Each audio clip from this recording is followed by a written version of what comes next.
What's up, college football fans? Noah Valente here once again with the Mean Green Show. Today, joined by Matthew Bartlett from The Roost, and we're going to jump into a little bit of Rice preview for this 2024 season. But before we get into all that, guys, you already know the drill. If you're a fan of college football or G5 football, considering that like and subscribe button because that's truly all that we talk about.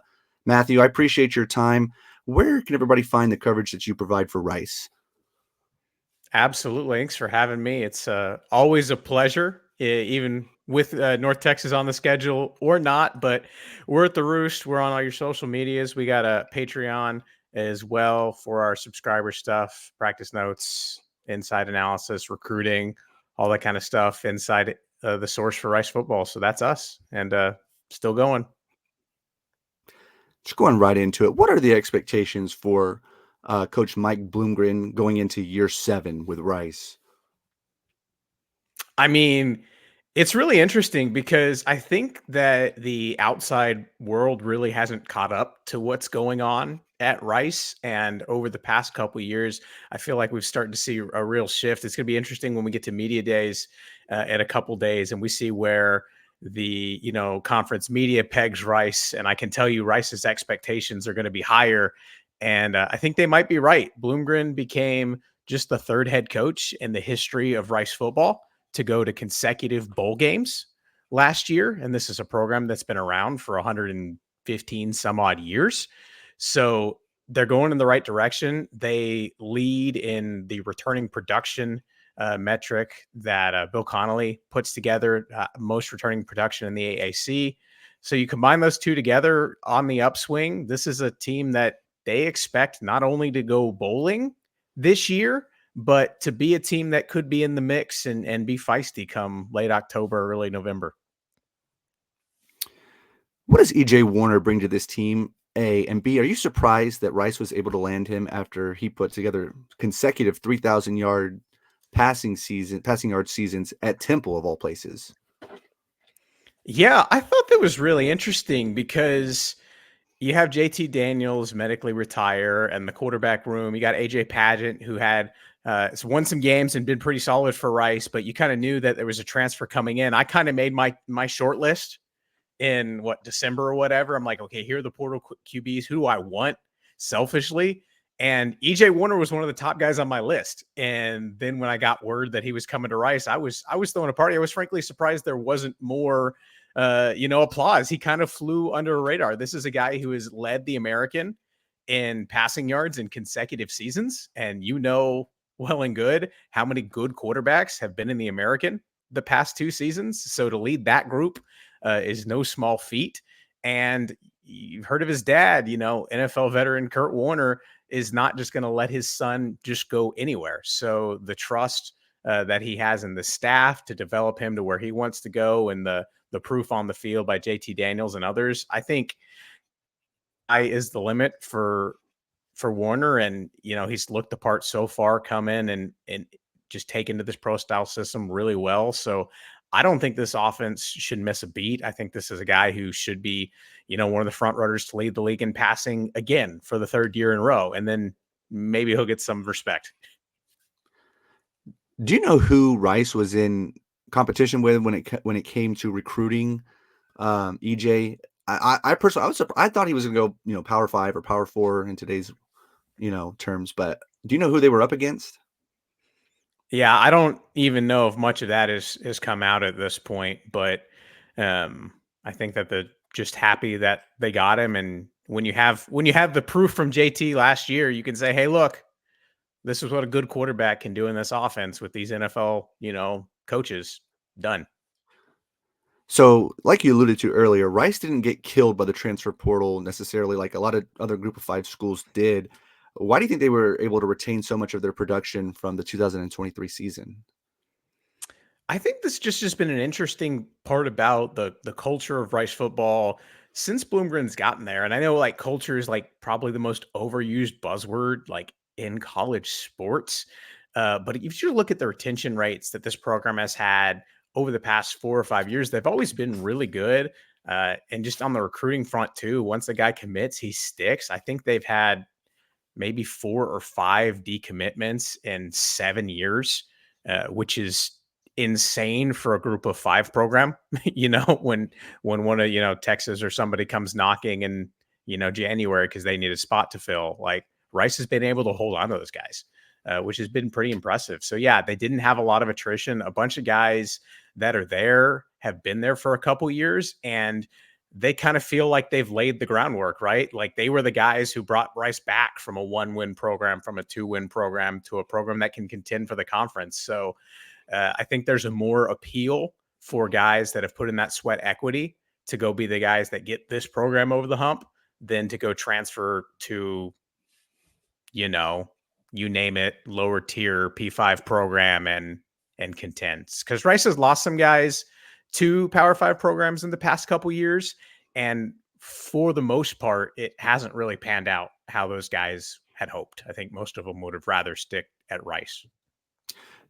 Kind of somewhat off the topic, do you think head coaches around the nation, especially at the group of 5 level, are keeping some sort of data on like, hey, guys who transferred in the production, what they did at the next level, Power 5 level, when they transferred, if it's favorable for them to try to keep, do you think they're doing that and using that as any type of pitch whenever the time comes? I would keep a list, but for the most part, and I know every head coach handles this differently, but when you enter the transfer portal at Rice, it's, hey, we loved having you. Thank you for your service. Goodbye.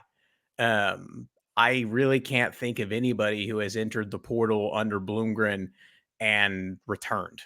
That's one of those things the coaching staff views that as a slippery slope.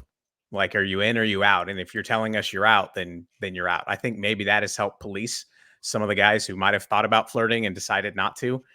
But yeah, I don't think most coaches here have had to make that pitch. But yeah, it'd certainly be interesting. I think everybody will have, some success stories and some not. But in general, as jumping up any level in college football, the higher level you go, even if you're really good, it just gets that much harder to be productive. And especially when you have guys, like Luke McCaffrey coming in, being a top 100 pick in the draft, it's a lot easier to sell. Like, we don't have to care what you could do elsewhere. Look what you can do here. Like, you want to go be a superstar, you can do that here. Do you happen to know how Rice's NIL efforts are as compared to the rest of the conference? This is like the black box, right? Like, everybody don't believe any number you hear, but it's a part of their component. I know that they're certainly involved, and they've got a group of alums and donors kind of rally together supporting that. But I don't think, this isn't a Memphis where FedEx has swooped in and just given them a bajillion dollars and said, go buy players. So it's a component. It's in there. It's part of the new reality, but it's certainly not, going to be the sole reason that Rice becomes successful on the football field. What are your thoughts on the 2024 recruiting class? I'm excited, man. We've finally gotten to the point with Rice where I think Bloomgren has now picked up the highest rated recruiting class in the history of Rice football 4 times in 5 years. He's continually outdone himself on the level of talent he's gotten in. And because of that, the roster's gotten so good that it used to be, 3 or 4 years ago, it's like, okay, here's 10 guys that like can play this year and like might start this year because we need them. And now it's gotten to the point where I'm like, man, the roster is so good. I don't know which one of these guys are getting on the field, and it's a shorter list. So I think there's a couple of them. The ones that do break through are going to be superstars and a big piece of what they're going to build. I think Taji Atkins is probably the one that comes to at the top of my head at running back. A guy who had his fair share of opportunities and stuck here, and he's going to be a guy that can get on the field early. I know Owen Carter, wide receiver. There's so many guys in that room. That's what makes it difficult. Reese Phillips, kind of a tight end, H-back option. They got a bunch of different guys. And then, coming in, and you got the highest rated, recruit in school history coming over from North Shore to go play defensive back in Levante Johnson. So there's just so many guys, and this is Christmas, right? Like you open the toy, you don't know if it's going to work or break or be great or be your favorite toy ever. It's just the excitement. So we'll see what these guys do. But right now, man, it's checking all the boxes. Are there any position battles that you're particularly interested in going into fall camp? Yeah, I touched on a little bit. I really want to see what happens with the wide receiver room because Luke McCaffrey went off to the NFL. Wish him well. And then we'll have Landon Ransom and Rawson McNeil as kind of the most experienced producers in that room, but they're both sophomores. Rawson's a redshirt sophomore. So that's kind of young. They've brought in, Ty Chaquelle Brown from Florida and Graham Walker up from the Ivies. So a couple pieces come in, and then they just have a bunch of underclassmen that have all had, their role in the offense, but have never been counted on to be a heavy target guy. So how that shakes out over fall camp and who gets those touches, it's not going to be as concentrated as a target distribution as it was, where we can just throw it to Luke McCaffrey on every other play. They're going to have to spread it out because Luke McCaffreys don't grow on trees. But yeah, I think that's one in particular. I'm really interested to see how that plays out. Isn't Graham Walker's Patrick Mahomes' younger brother? Yes, he is. So there's some talent in that bloodline. So getting him being a potential big-bodied X receiver on the outside, it'll be fun. I wonder if there will be a game where Kurt Warner as well as Patrick Mahomes could ever be in attendance at the same time. That'd be crazy. That shot will get put up football recruiting strategy for years to come. Come play with us, and you can hang out with Patrick Mahomes and Kurt Warner. What result would constitute a successful season for the 2024? I think people will be content if it's a bowl season, if they get to 6 wins. I think success this year is higher than it's ever been under Bloomgren. And I think this is a team that, you look last year, they were in one possession games that went down to the final series against SMU and Tulane. And, maybe JT Daniels doesn't get hurt. You win one of those games instead of having to try and rally with your backup quarterback or third string quarterback. So, yeah, I think this is a team that's successful season. Like, you're looking at like an 8-win campaign, maybe more, depending on how things go in non-conference. But yeah, the bar is continuing to be raised at South Main. That's for sure. Okay. Lastly, I want to go over the schedule with you. You just tell me win or loss. Okay. So starting off, Sam Houston State. Win. Texas Southern. Win.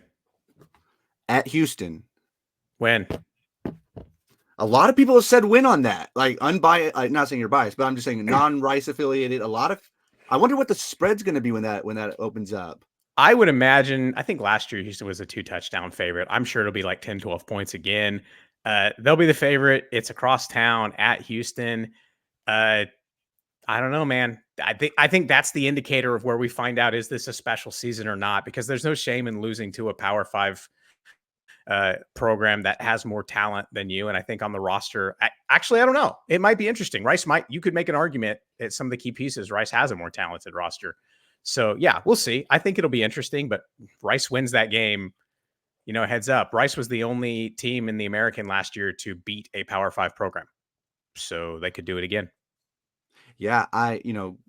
Doing the homework before this podcast, I was doing some deep dives via YouTube, other YouTubers that talking about Rice a bit. I think like 2 or 3 of them has Rice beating Houston. So anyway, interesting. That's definitely going to be an interesting game. Okay. At Army.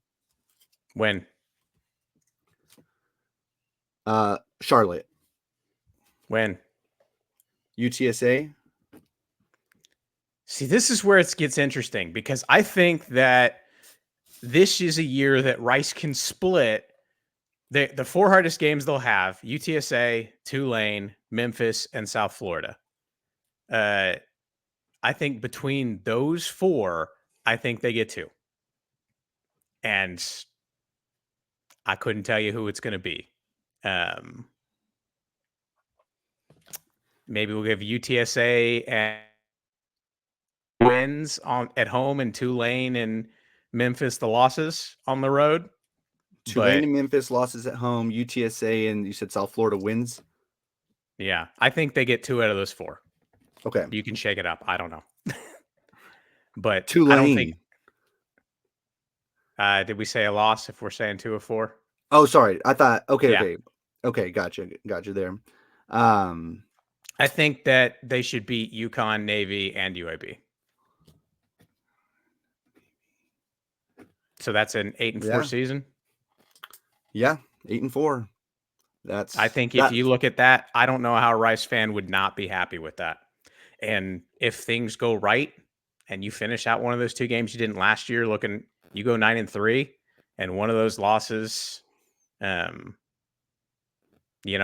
you trade one of those out, you lose to Houston, you beat somebody else. Like, now you're talking a team that is in the conference title hunt in November, and we just talked through it. Like, it's not going to take heaven and earth to get there. It's going to take win last year. One last thing. Have you played the EA college football game since it's come out? I haven't, man. Oh, man. I didn't think I was going to miss it as much as I did, and now I see everybody posting about it, and I'm like, man. So, any Rice supporters want to hook a brother up? Go. Yeah.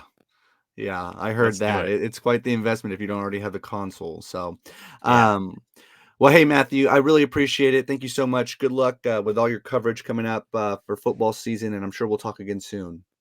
Absolutely. Thanks, man. Appreciate it.